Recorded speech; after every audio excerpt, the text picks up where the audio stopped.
Today is in the Unity Daily Word magazine for July and August on page 58. Give thanks. Giving thanks in advance opens the way for me to receive. If someone hands me a gift, I thank them before opening it. In the same way, I give thanks to Spirit in advance of blessings received. Gratitude aligns me with God's good, increases my capacity to receive, and enables me to relax and know my needs are being met. I turn to God in prayer. Spirit works through me to do what is before me to do. Although I may be unaware of the outcome, I rest in the knowledge that my highest and best awaits. When I cannot see the path, my way will still reveal itself. I listen to and follow divine guidance, knowing I do not face any challenge alone. Spirit within me is my unfailing help, and I am lifted up. With gratitude and confidence, I meet this day with a light heart and a willing spirit. And from the Bible, Psalms 30:12. O Lord my God, I will give thanks to you forever.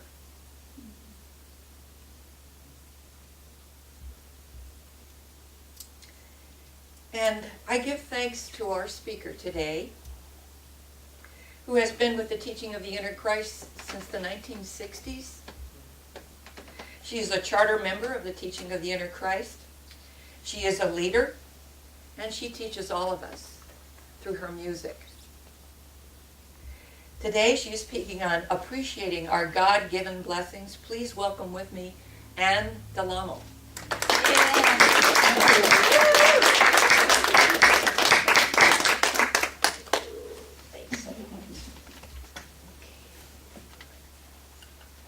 Sound check.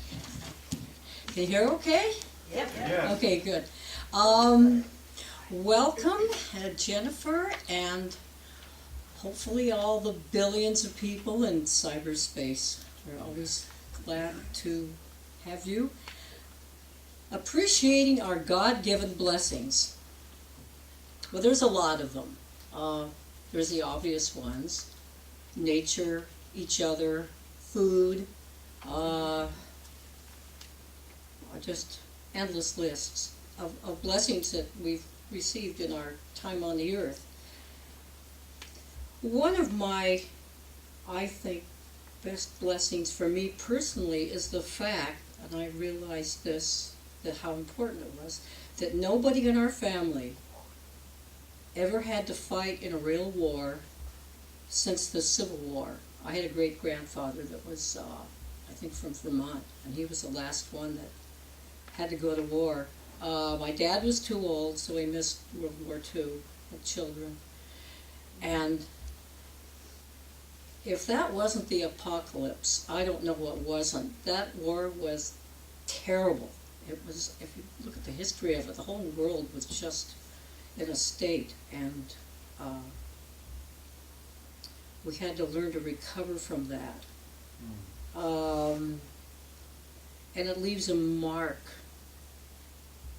that's just indelible, that seems like it goes on forever. And this is what we try to wrap our spiritual awareness around, so we don't have to do it over again. As we saw from the news, some people are still fighting the Civil War. When was that? 1861 to 1865, and this country lost 600,000 people, and given the size of the population, that's an awful lot of people. So, and parts of the country were devastated, and we try to learn from that. There's a lot of things in the world that are just uncomfortable. And I remember watching was it Panetta that was a while ago was the head of the CIA, and I liked him because he was earlier in his career and something awful had happened, and they asked him in an interview, he said, "What was your first reaction?" He said, "I just wanted to go and put the pillow over my head, just to die." It's a skilled person in government, and that's how he felt. So anyway, so here we are on our little planet going around the sun, and what we do here is we use the ability to connect ourselves with our better selves, with our Christ self, with our celestial self that lives at a little higher altitude and has a better perspective on things coming and going, is not so stuck in the earth life, in the earth vibration. We've learned that we have many levels of existence, and we don't detect them, but we know we have TV and radio, and we don't detect those till we turn on the receivers, and they have frequencies, and we can tune in to different things. We use spiritual principles, and these are much like the laws of physics, gravity, magnetism, all that complicated stuff that gives engineers headaches in math classes. So we use our basic prayers. We have one we call the RUCAT prayer, which is an acronym for the steps that we go through to be sure to invoke and put these principles into action. And we do quite a bit of attitude adjustment. That's why coming here is always good. We always are on each other's influence and we feel better. Attitude adjustment. I keep this little thing on my keychain. It's a little wrench. And that reminds me about attitude adjustment, because sometimes I've been in recovery a long time, and I was walking off to my meeting, and I was in kind of a bad mood. And I had a neighbor who was still a practicing alcoholic. He never got it perfect, and it finally did him in. But he was sitting in his chair in the front yard, and he said, "Where are you going?" I said, "Oh, I'm going to attitude adjustment." "Ha ha ha, you better get a pipe wrench for that," you know. I started to get angry with him, and then I started laughing, and I said, "Oh man, he's right." So I tromped off to my meeting, and I adjusted my attitude. Okay, here's the principles that people have uncovered through experience and by testing them. It's not just a matter of faith, it's a matter of practice. Like when you test airplanes, and when they found out about airflow over a curved surface, by copying birds, we found out, hey, we can fly. And it was fun. And by using principles like that are basic, we can learn to adjust attitude and do something with our lives in the here and now. You know, like, I hate my ex. I don't like the government sometimes. You know, I knew people that didn't like the Navy or whatever they were in until they got their VA benefits to go to school, and we kind of laugh at them. And I didn't like it then, but I like it now. We humans change. Anyway, this is from a man named Wallace Waddell, and he discovered some things back in 1910 that he wrote about that became the basis of religious science and a lot of stuff. Just principles. Airflow over a curved surface, internal combustion engines, electric cars that you can sneak up on people in, and such. Coming from a smug Prius owner. Okay. Anyway, number one, there is a thinking substance from which all things are made, which in its original state permeates, penetrates, and fills all the interspaces of the universe. Two, a thought in this substance produces the thing that's imaged by the thought. I formed things in my thought. We formed things in our thought. By impressing our thought upon the formless substance, we cause the things we think about to be created. And it doesn't matter whether we think they're good or bad, if they're focused in this substance and are repetitive and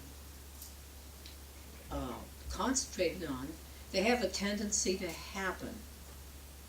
Things like joyful things and not so joyful things. So the rest of this, as we practice it here, is the rest is just basically explanation and lots of practice. This is not, one of the difficult things in this teaching is that, unlike many others, it's not a one-size-fits-all. You have to tailor your own spiritual experiences, and you get to channel them and work them into your own life experience. Everybody is basically pretty unique, and that's kind of hard, and maybe that's why we're not a mega church where you just follow the message and join in. There's really work to be done and practice to be done, but it's fun. No, I love playing music because sometimes things happen and it's not what you planned, and they work out really well. So there's always this great learning process, and then we hear stories and the testimonials of things that happened. And we can work these principles for each other. That's the great part, because sometimes we're not objective. I mean, it's just like, it's the end of the world, leave me alone. Where's the pillow I'm going to put over my head, and I'm going to wait.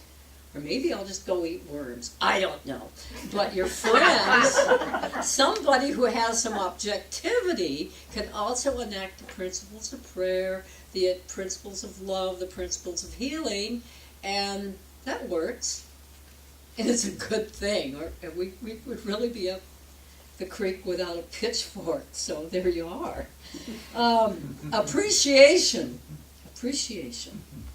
The usual definition is enjoyment of good qualities. Taking it in. Food, love, warmth. There's also another definition, and this is the letting it out. It's also defined as a full understanding of the situation and the difficulties involved. Usually there's something we tend to like, inertia. It just tends to keep going until something comes along to change it, and then there's a loggerhead sometimes. Most of us humans are stuck in mindsets. I certainly was. For much of my life, I just redecorated the rut, so to speak. It's the same metal racetrack, and it didn't change much until something came along, usually something kind of catastrophic where you change or else. We get this way probably because of our conditioning and expectations and a lot of cultural legacy, some of which is obsolete, but we do it anyway. Like, oh, the Civil War hasn't stopped yet, and that sort of thing. And mindsets are sneaky things. It's like, the other day I was struggling with my phone. I was trying to get some files out of it onto the computer. I had some pictures, and like, this thing is just, and I was trying to open up this thing that said camera. And finally, usually you try to open a little file envelope, and I just tapped on it. This is after 3 or 4 months of messing with this thing, and it just opened. You just tap on it once. Knock, and the door will open. There's no manual to this thing. And I tried all kinds of other stuff that engineers think of. Well, I could do this, I could put it in here, I could put it in there, and it didn't work, and it was just a matter of tapping on the thing. So sometimes things are like that. Oh, sometimes I was thinking, things shouldn't be this way. I'm not getting my way, and I'm ticked off. And then sometimes I pray and I do everything you're supposed to do, like I stay on my diet and I don't lose weight, and the weight comes back on, or I managed to bring in money, and then where did it go? And I didn't give the kids a credit card or anything. It's just, it's gone. And patterns repeating, you know. Well, we came into this part of the movie. I remember what happened next, you know, instead of sneaking into the next theater and seeing a new movie. One wise person remarked that this is sadly, it's another one of the difficulties. It's one of the what am I saying here? Appreciation things of seeing what the situation is really like. Reality can be tough sometimes. Anyway, they found out that most health and wealth scarcities are a result of not letting certain attitudes go, certain mindsets. And we're talking about the area of forgiveness. And I found it really difficult to look at these things. And it was good, there's blessings, but the beautiful thing is these are our God-given blessings, that we can be willing to see this stuff that's holding us back and not letting us develop to our blueprint, God's will, our full potential. Has many names, but we know when we're trying to get there. So we navigate our celestial divide, like where we want to be and where we actually are, through discontent and desire, and sometimes they cancel each other out. Health and wealth. So this kind of this letting go. There's a cycle of inhaling and exhaling, and sometimes we just inhale and we don't inhale, we don't let go. And that means you're holding your breath, and that's not a good idea. I did it when I was a kid. I could turn myself blue when I had tantrums. I could really, but I could swim well, and being a surfer, you just learn, sometimes you do need to hold your breath. But not in the case of life, and not in the case of our mental things and emotional things. So how do we let them go? Well, the first thing, appreciation, being aware of the situation, is to recognize this stuff. I had to do this in recovery.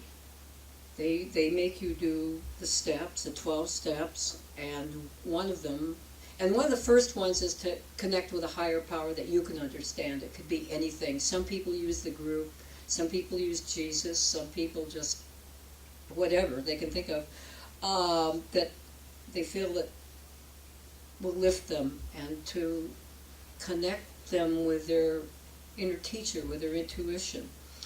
And we get to write down all the stuff that scared us, all the stuff we hate.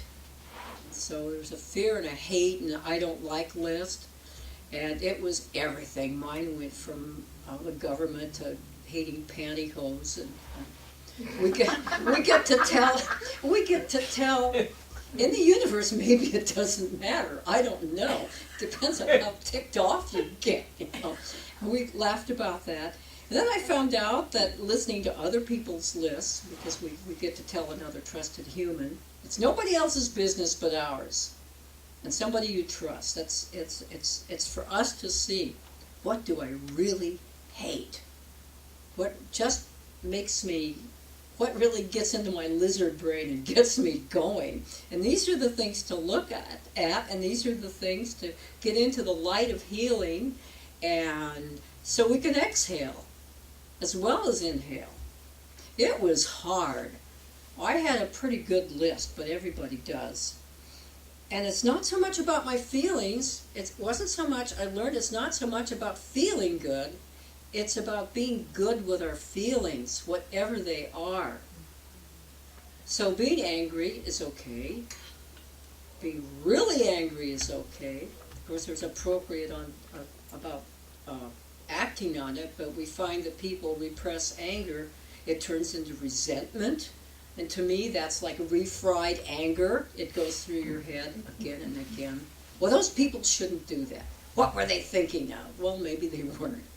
And casting judgment. And Mary Ann and I were talking in the car that we know that the stuff that ticks us off is the stuff in ourselves that reflects back at us.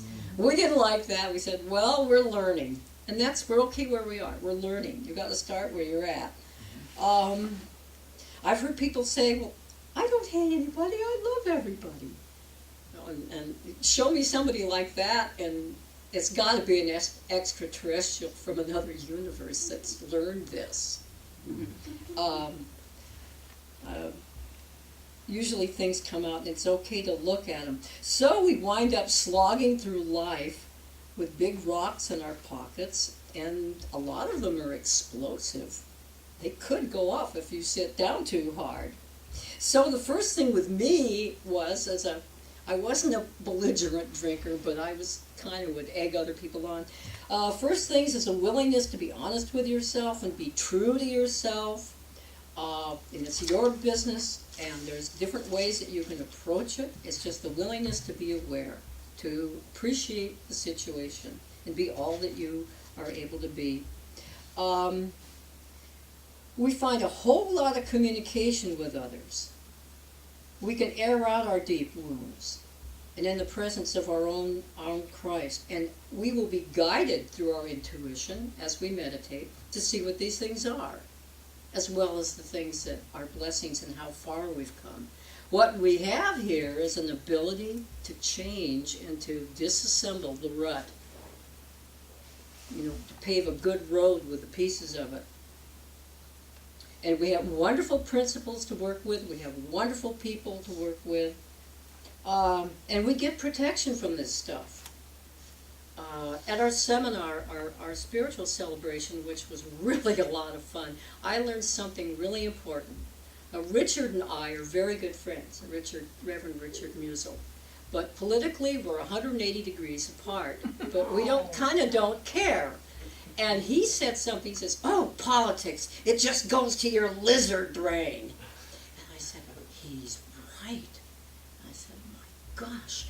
And the people who are involved in it appeal to this, and that's a part of our brain that protects us from danger, like, God forbid, a bear or some creature when we lived in the jungles, that we could respond immediately and throw the spear or run away or go up a tree. But now it's just like your knee-jerk reaction. And somebody says some code word, and we're just all like, those lizards in the desert, they stuff themselves between a crack in the rock, and then they hiss and they puff up, and you can't get them out of that crack in the rock for anything.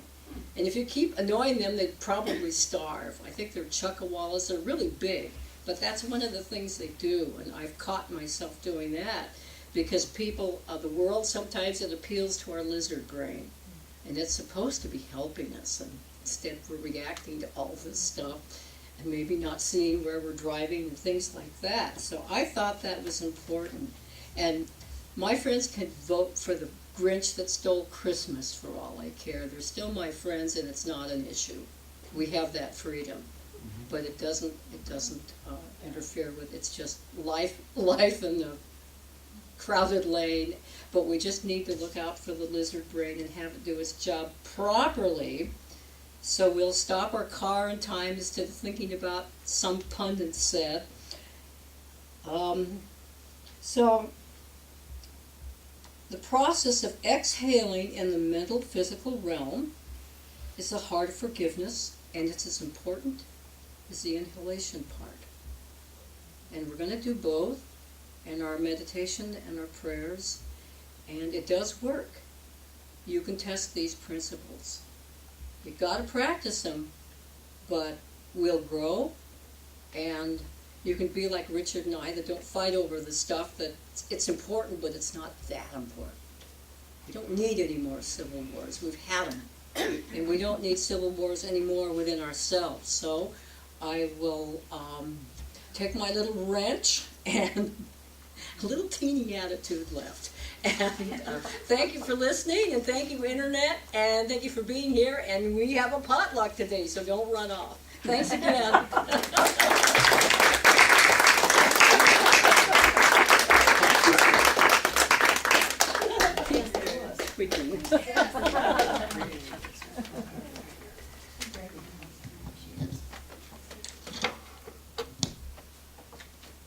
Yes, don't run off, potluck. We know what's important around here. It is, if you don't eat, you'll die. Thank you very much. You're very welcome. And that was really a great talk.